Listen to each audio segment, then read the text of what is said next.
Hello বন্ধুরা, তো আজকে তোমাদের সাথে শেয়ার করব নতুন ধরনের একটা রেসিপি, চিকেন বাটি মশালা। তো চলো রেসিপিটা শুরু করা যাক। এখানে দেখো আমি কড়াই বসিয়ে দিয়েছি আর তার উপর সর্ষের তেল দিয়েছি আর তেলের উপর দিয়ে দিলাম দুটি গোটা জিরে। এরপরে দেখো আমি চিকেনটাকে ভালো করে ধুয়ে নিয়েছি আর একটু লেবুর রস মাখিয়ে নিয়েছিলাম, আর লেবুর রস মাখিয়েও চিকেনটা ধুয়ে রেখেছি। তারপর এই তেলের উপর চিকেনটা আমি ভালো করে ফ্রাই করে নেব। খুব একটা বেশি ফ্রাই করব না, হালকা পরিমাণ ফ্রাই করে নেব। আর দিয়ে দিয়েছি স্বাদ মতো লবণ।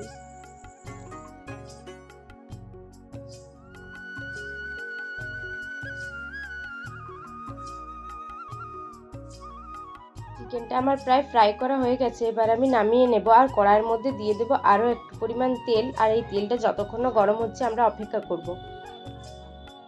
তেলটা দেখো গরম হয়ে গেছে। তারপর দিয়ে দিলাম আমি গোটা গরম মশলা আর কেটে রাখা পেঁয়াজ, আর দিয়ে দিলাম 4টা কাঁচা লঙ্কা, রসুন টুকুয়া আর আদার টুকরোগুলো আমি ছোটো ছোটো টুকরো করে নিয়েছি ছুলে। আর দিয়ে দিলাম একটা টমেটো, আর এখানে দিয়ে দিলাম 4টে কাজু বাদাম। তো এগুলো মশলাটা ভালো করে ভেজে নেব অল্প লবণ দিয়ে।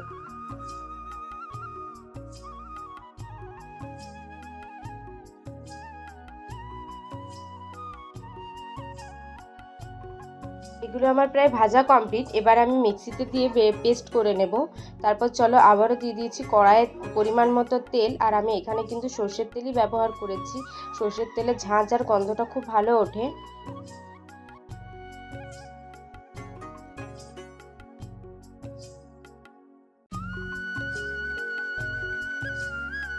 তেলটা আমার গরম হয়ে এসছে। তারপর আমি দিয়ে দিলাম গোটা গরম মশলা আর টুকরো করে রাখা পেঁয়াজটাকে একটু বেশি টুকরো করেছি। তারপর দিয়ে দিলাম ছোট ছোট করে কুচিয়ে রাখা রসুন আর আদা। তারপর ভালো করে এগুলোকে ভেজে নেব। আর একটু ভাজা হয়ে গেলে দিয়ে দেব এটার মধ্যে একটা টমেটো। আমি টমেটো এখানে একটাই ব্যবহার করেছি। তো দেখো এটা ভাজার পর আমি অল্প পরিমাণ নুন দিয়ে ভালো করে নাড়িয়ে নেব। পর এগুলো একটু ভাজা হয়ে গেলে আমি যে মশলাটা আগে দেখলাম ভেজে মিক্সিতে পেস্ট করে রেখেছি বললাম, তো সেটা আমি এখানে দিয়ে দেব। আর ওখানে একটু অল্প পরিমাণ জলও আমি অ্যাড করে দেব।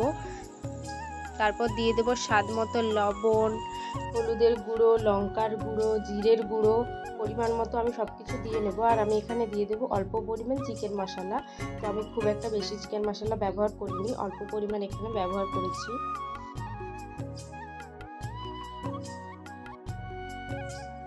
তারপর দিয়ে দিলাম কয়েক গোটা গোলমরিচ।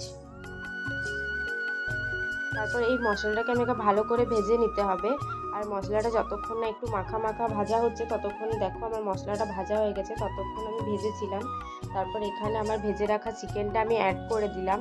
আর তারপরও এটা চিকেনটা দেওয়ার পরও আমি ভালো করে আরও কষিয়ে নেব।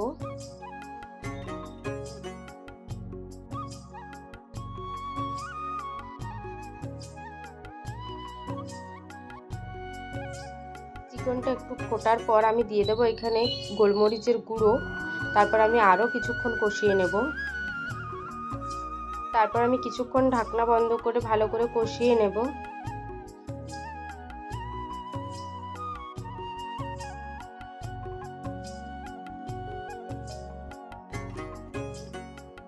দেখো আমার কষা প্রায় কমপ্লিট। এবারে দিয়ে দেবো এখানে পরিমাণ মতো জল, যে আমি কতটা চিকেনটা গ্রেভি করতে চাই সেই পরিমাণে একটু জল অ্যাড করে নিলাম। তারপর ঢাকনা বন্ধ করে কিছুক্ষণ পর নামিয়ে নিলেই রেডি আমাদের চিকেন বাটি মশালা। তো দেখো আমি বানিয়ে ফেলেছি চিকেন বাটি মশালা।